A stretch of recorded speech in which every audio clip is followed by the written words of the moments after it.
My name is Gabriel, and I'm 54 now, but this story begins almost 5 years ago when I was 49.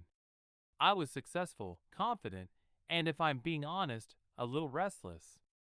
My life was stable, the kind of stability most people crave but rarely achieve.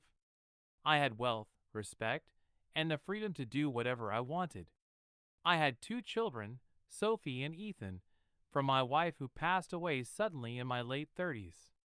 I dedicated my life to my children, but after they grew up and built their own lives, I had no one to share my life with. After my wife passed, that absence felt sharper as the years went by. I was not completely alone, though. My cousin Marco, 39, had always been there for me, almost like the brother I never had.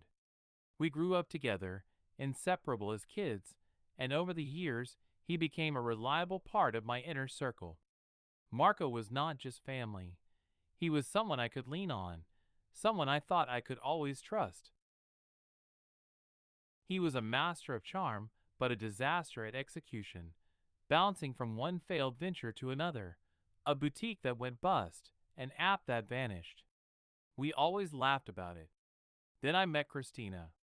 It was at a charity gala in the heart of Manhattan, one of those events where everyone was there to rub elbows and prove they belonged.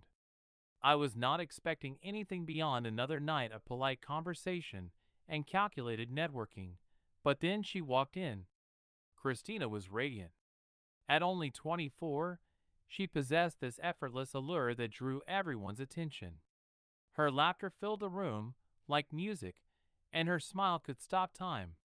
She was not just beautiful, she was magnetic.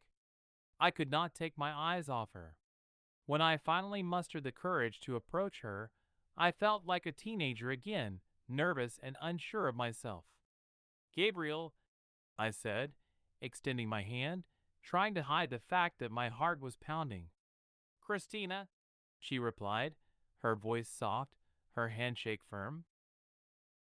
There was something in her eyes, a spark that made me feel like I was the only man in the room. We spent the rest of the night talking. It did not matter that she was younger than me or that we came from completely different worlds.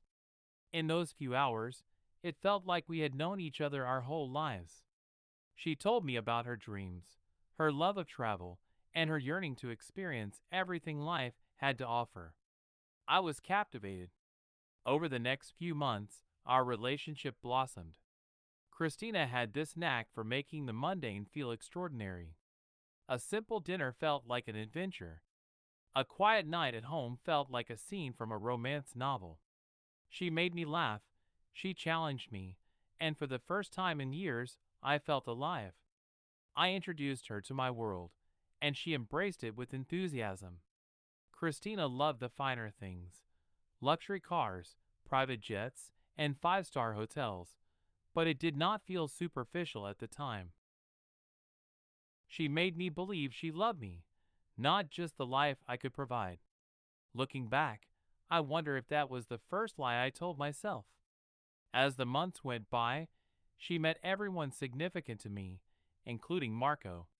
He was his usual charismatic self, charming her with his easy jokes and warm demeanor. Christina fit into my family effortlessly, or so I thought at the time. I remember feeling a deep sense of pride watching her laugh at Marco's stories, like the two most important people in my life were forming a bond of their own. Speaking of Marco, ever since Christina came into my life, Marco was pushing his latest project, a nebulous tech startup that he claimed would revolutionize data security.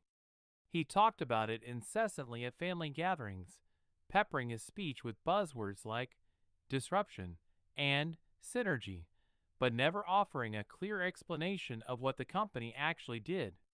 His persistence, however, began to wear me down. I had spent years dodging his proposals, but when Christina also started championing his ideas, I started reconsidering. "You really should think about it," Christina said one night, her enthusiasm infectious. "Marco is on the verge of something big. He just needs someone to believe in him." Her words planted a seed of doubt in me. I did not trust Marco's track record, but I trusted Christina. I wanted to support him, to give him the chance he kept asking for. She was my good influence. She made me love her more through these kind moves, for me, for strengthening my connections with my loved ones. It was not long before I proposed. I spared no expense. A candlelit dinner on a yacht in the Mediterranean, a custom-designed diamond ring, and a string quartet playing her favorite song. When she said yes, I felt like the luckiest man in the world. Our wedding was a grand affair, held on the grounds of our estate in the Hamptons. Every detail was perfect, from the flowers imported from Holland to the celebrity chef who curated the menu. As Christina walked down the aisle, a vision in white, I thought to myself, this is it. This is my forever. The first few years of our marriage were blissful. We traveled the world, spent quiet weekends in our penthouse overlooking Central Park, and hosted extravagant parties that were the talk of the town. Christina had everything she could possibly want, and I made sure of it. But even then, there were signs, small, almost imperceptible cracks in the facade. Every now and then, she would make comments about wanting more excitement or joke that I was too predictable. I laughed it off, attributing it to her playful nature. After all, I was giving her the world. What more could she want? I did not realize it then, but those cracks were the first warnings of what was to come, and I, blinded by love and trust, ignored them all. It is funny how love can blind you. It makes you see what you want to see, hear what you want to hear, and believe what you want to believe. And during those first few years, I believed wholeheartedly that Christina loved me as much as I loved her. But love, as I would later learn, is not always enough. Sometimes, no matter how much you give, it will never be enough for the person who does not know how to appreciate it. And Christina, as I would discover, was that person. The cracks in our perfect life were just the beginning. What came next shattered everything I thought I knew about her, about love, and about myself. But in the beginning, all I saw was the beauty, the joy, and the promise of a lifetime of happiness. Christina was my everything. I just did not know how much that everything would cost. After our grand wedding, Christina and I settled into what I thought was a perfect life. I worked tirelessly to ensure we had everything we could possibly want. Money was not just a tool. It was my love language, my way of showing her that she mattered more than anything. And Christina thrived in the world I had built for her. Our Manhattan penthouse became her playground. It overlooked Central Park, a view she adored. She would stand by the window, gazing at the city lights, and say, "Gabriel, you have given me a dream." It felt good to hear that, like my hard work was being validated. I wanted her to be happy, and every time I saw her smile, it felt worth it.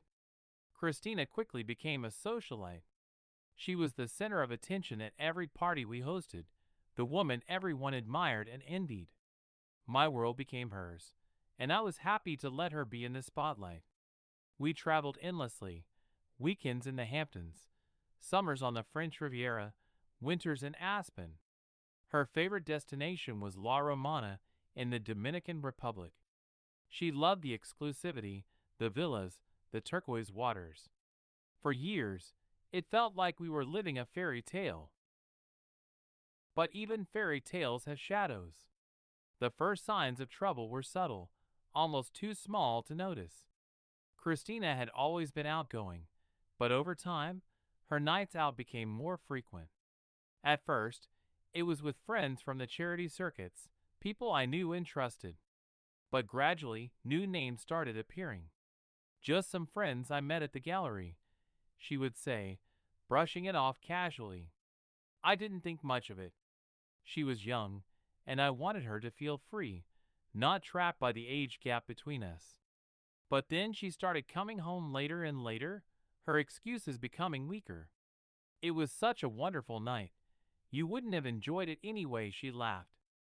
A nagging doubt crept into my mind. Was this normal? Was I being paranoid? I told myself Christina was just enjoying her youth, that I had no reason to distrust her. She always came home, always reminded me she loved me. One night, I walked past the study and heard her talking on the phone. Her voice was low, almost a whisper, but her words cut through me like a knife. "He's great for stability," she said, followed by a soft laugh. "But he's so boring. I mean, he's Gabriel." What was I supposed to do? Say no to a man with that kind of money? I froze. My mind raced. Was she talking about me? It had to be. I wanted to storm in, demand an explanation, but I couldn't move. I walked away, pretending I had heard nothing, but her words echoed in my head all night. Stability. Boring. My name, said like an obligation instead of a treasure. The next morning, I tried to act normal, but something had shifted. I watched her more closely, noticing the things I had ignored before. The way she constantly checked her phone, the sudden bursts of laughter at messages she refused to share, the new friends who were younger, livelier, and outside our usual circle. I needed more than gut feelings. I needed proof. One night, I casually mentioned to Marco that Christina had been distant. He laughed it off. "She's young, Gabe. Probably just needs a little excitement. Don't read too much into it." His words reassured me for a while, but soon enough, I had all the proof I needed. One evening, while Christina was in the shower, her phone lit up with a message. "Can't wait to see you again. Love you. Al." My blood ran cold. This wasn't a friend. Friends don't send messages like that. Christina stepped out of the shower, oblivious to the storm brewing inside me. I didn't say anything. Not yet. I needed to know the full extent of what I was dealing with. Everything started making sense. The late nights, the secretive phone calls, the way she had been pulling away emotionally. Christina was not being faithful. Then another moment made it undeniable. During a family dinner at Marco's house, I noticed something off. Christina had always been friendly with my family, but that night, her laughter with Marco felt different, too familiar, too intimate. I watched the lingering glances, the inside jokes I wasn't part of. At one point, when everyone went inside, they stayed behind, saying they'd be right in. When I noticed they were still outside, I went to check. There she was, standing too close to Marco, smiling coyly. He was leaning in. I called her name, my voice firm, controlled. She turned quickly, her expression unreadable. I had my answer. I didn't make a scene, didn't throw accusations. I wasn't going to act like a fool. But I knew. Any man with his eyes open would know. The betrayal wasn't just with strangers. It was with my cousin. Someone I trusted. Someone I had shared my life with. The realization left me breathless, furious. This wasn't just infidelity. It was a betrayal on a level I hadn't imagined. But I said nothing. Not yet. I needed time to process, to figure out my next move. This wasn't something to react to emotionally. This needed precision. After that night, everything came into focus. The woman I had given everything to had been lying to me, and the lies weren't small. They were deep, calculated, cruel. For days, I lived in a fog, caught between heartbreak and rage. Every glance she exchanged with Marco, every unexplained night out, every dismissive response, it all played in my head on a loop. I wasn't going to confront her yet. I needed undeniable proof. One night, while she slept, I finally unlocked her phone. My hands trembled as I scrolled through her messages. What I found made my stomach churn. There were messages from Marco. L, the same initial she had used in her texts. They were explicit, vulgar, leaving no doubt. They joked about their stolen moments, about meeting while I worked late. But Marco wasn't the only one. There were others. Flirtatious exchanges with men whose names I didn't recognize. Messages confirming rendezvous at luxury hotels I had never been to. Christina's hunger for excitement extended far beyond what I had ever imagined. That night, I sat in my office, a folder in front of me filled with evidence. Messages, photos, every damning detail Christina thought she had hidden so well. For a long time, I just stared at it, letting the weight of it all sink in. The years I had lost. The love I had poured into someone who never truly deserved it. I exhaled slowly and locked the folder away. Confronting her now would be satisfying, no doubt. Watching her squirm, seeing her panic, it would feel good. But it wouldn't be enough. I needed precision. Strategy. I needed to dismantle her life the way she had tried to dismantle mine. Carefully. Methodically. With no chance of recovery. Just as I was locking the safe, my phone vibrated. It was Charles, my oldest friend. He wanted to grab dinner. My instinct was to decline. For years, I had wrapped my world around Christina, shutting out everything else. But something stopped me. Maybe it was exhaustion. Maybe it was the whisper of a life I used to have. A life filled with people who actually cared about me. Over the next few weeks, I moved carefully. I met with my lawyer. I transferred assets out of our shared accounts, made sure Christina's access to my world was slowly, steadily cut off. She didn't notice.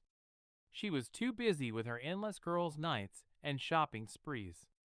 Every small step felt like a victory. Then one day, her joint credit card was declined. For the first time, I felt a spark of satisfaction. That night, Christina stormed into the penthouse, frustration written all over her face. She held up the credit card, confusion in her eyes. "Gabriel, there must be some mistake," she said, waving it in front of me. "I'll look into it," I replied, my tone calm, almost indifferent.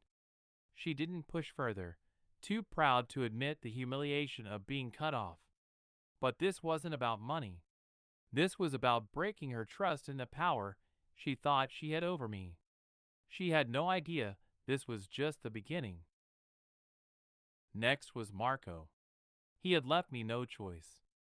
His smug demeanor, his constant hovering around Christina, the way he always pushed conversations toward his business, it was too calculated. Once I saw the full picture, I decided to handle it directly. No warning. No drama. Just truth. I called him to my office that evening. He walked in with his usual fake confidence, lounging in the chair like we were catching up over coffee. "What's up, cuz?" he asked casually. I didn't waste time. "Drop the act, Marco. I know what you've been doing."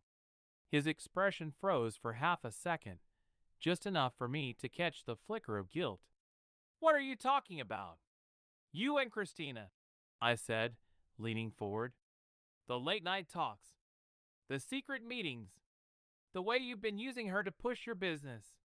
You think I'm blind?" Marco smirked, the same defense mechanism I had seen him use 100 times. "Come on, Gabriel, you're reading too much into this." Christina's just been supportive of my work. She knows how much I've struggled to get investors. Thought I might what? I cut him off, my voice cold. "Invest in your scam?" Because she asked me to? Because she warmed me up to the idea while you two were, what? Sharing secrets? Sharing more? The smirk disappeared. His face remained still, but I saw the cracks forming. "You're making it sound like, don't insult me by playing dumb." I snapped. "You've been working this angle for months. Using my wife, to line your pockets. What kind of man does that to his own family?" He shifted in his seat, voice unsteady. "You're overreacting." "Talking?" I repeated, standing now, fists clenched. "Then why does she have your name saved under a code?" Why do I have messages from her saying she'll make sure I see the value of your garbage startup? Marco's face flushed. He tried to keep calm, but I could see him unraveling. Look, I didn't intend for this to. Didn't intend for what? I demanded. For it to blow up in your face? For me to find out? You've got it all wrong, Gabriel. He shot back, his voice rising. Christina came to me. She's the one who. Don't you dare blame her, I said, cutting him off. She's guilty, yes. But you, family, you knew exactly what you were doing. And you did it anyway. For a moment, we just stared at each other, the air between us thick with years of shared history, now shattered by betrayal. You're going to regret this, he said finally, his tone flat, empty of any real threat. No, Marco, I replied coldly. The only one who's going to regret this is you. And by the time I'm done, no one will touch your business or your name. Marco stormed out, slamming the door behind him. His anger didn't faze me. If anything, it fueled my resolve. The next confrontation would be even harder. But I wasn't backing down. Christina was next, and this time there was no escape. She had built a network of lies, but I wasn't going to get caught in it blindly. If she thought I would crumble, she was wrong. I had an advantage she didn't realize. I had been planning for this moment long before it happened. The annulment papers were in my office safe, untouched since the day I signed them nearly a decade ago. I had them drawn up during our honeymoon in La Romana, not because I didn't trust Christina back then, but because I knew the risks of being a wealthy man. Money attracts people, and not all of them have good intentions. I told myself the annulment was a worst-case scenario I'd never need. But now, it felt like my saving grace. Christina didn't know we weren't legally married. She thought she had secured a lifetime claim to everything I owned. That was her first mistake. I waited for the perfect moment, quiet, private, somewhere she couldn't run or deflect. A dinner at the penthouse provided exactly what I needed. I set the table myself, playing the part of the man she still thought she could manipulate. But underneath, I was calm, calculating. Every word, every glance, every pause was planned. Christina walked in, stunning as always, her makeup flawless, her smile radiant. She had no idea what was coming. I ran into Marco today, I said casually, cutting into my steak. Her fork stopped midair. Oh yeah? How is he? Fine, I said, meeting her gaze. He mentioned you two have been spending time together. She forced a laugh. Oh, come on, Gabriel. Marco and I? Don't be ridiculous. He's family. Exactly, I said, my voice turning ice cold. That's why I find it disgusting. Her smile faltered. What are you talking about? I leaned back in my chair, staring at her. I know, Christina. I know about Marco. I know about the others. Don't play dumb. I've seen the messages. Her face paled. For the first time, she was speechless. I don't know what you're talking about, she stammered. Enough. I slammed my hand on the table, my voice rising. You think I'm stupid? You think I haven't noticed the late nights? The lies? The way you act around him? You've been using me, Christina. All this time, I've been nothing but a paycheck to you. She tried to deny it, but her voice cracked, her eyes welling up with tears. It wasn't supposed to be like this, she whispered. I let out a bitter laugh. Not supposed to be like this? Then what was supposed to happen, Christina? Drain me dry until you found your next victim? Her silence said it all. She knew she had lost. Christina had been caught, and there was no escape. But instead of apologizing, she got defensive. You're not perfect, Gabriel. You're boring, predictable. Do you even know what it's like to be married to someone who cares more about work than me? Her words stung, but I didn't let it show. I cared about you more than anything. I gave you everything you ever dreamed of, I said coldly, and you threw it all away. I hope Marco was worth it because you're walking away from this marriage with nothing. She looked confused, her tears momentarily stopping. What do you mean? I smiled then, a small, cruel smile. I mean we were never married, Christina. Legally, at least. I annulled the marriage 4 months after our wedding. So technically, you've been nothing more than a very expensive girlfriend. Her face crumpled as the weight of my words hit her. You're lying, she whispered, shaking her head. Am I? I pulled the annulment papers from my briefcase and slid them across the table. See for yourself. She picked them up with trembling hands, scanning the text. When she looked at me again, her expression was a mix of shock, anger, and desperation.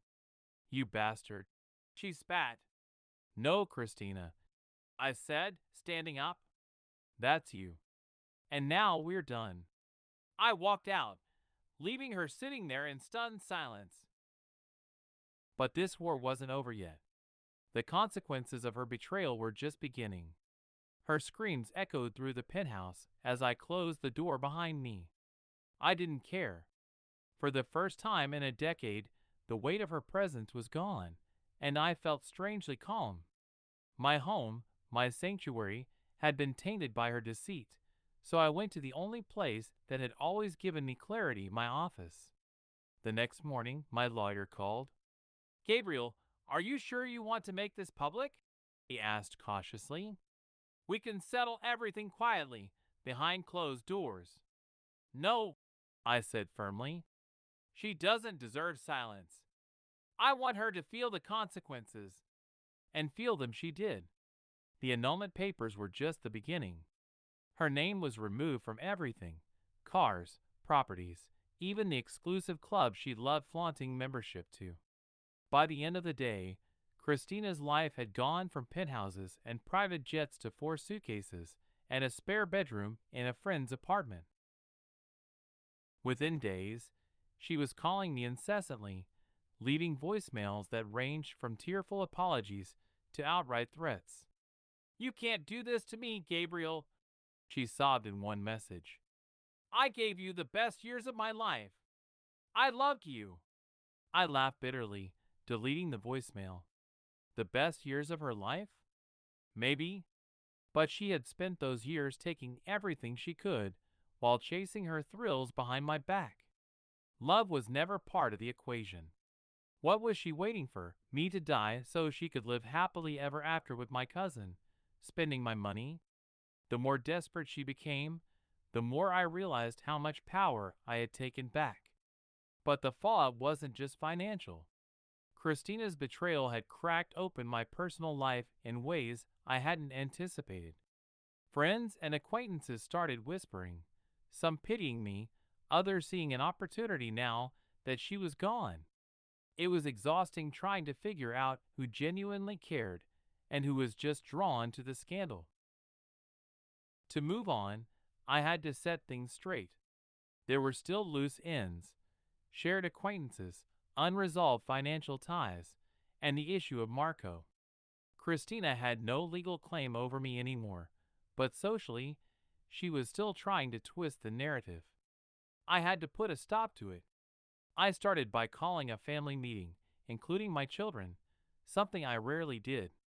Our family had always been close-knit, but it had its own politics. Marco had crossed a line that couldn't be ignored. When everyone gathered at my house in the Hamptons, the tension was thick. Marco arrived late, his usual bravado noticeably absent. He avoided my gaze as I stood at the head of the room. I called you all here because there has been a betrayal. I began, my voice steady. One that involves not just my personal life, but the integrity of this family. Silence fell over the room. I laid out the facts. Christina's infidelity, Marco's involvement, the evidence I had uncovered. Gasps rippled through the group as I displayed screenshots of messages, undeniable proof of their deceit. Marco tried to interject, but I silenced him with a look. "You haven't just betrayed me," I said, my voice firm. "You brought shame upon this family. Effective immediately, you are no longer welcome in my life, my home, or my business. Consider this your formal exile." Stunned silence followed. Marco stammered, trying to defend himself, but it was useless. One by one, the family turned their backs on him, disgusted by his actions. By the time the meeting was over, he was effectively ostracized. Exactly as I had planned.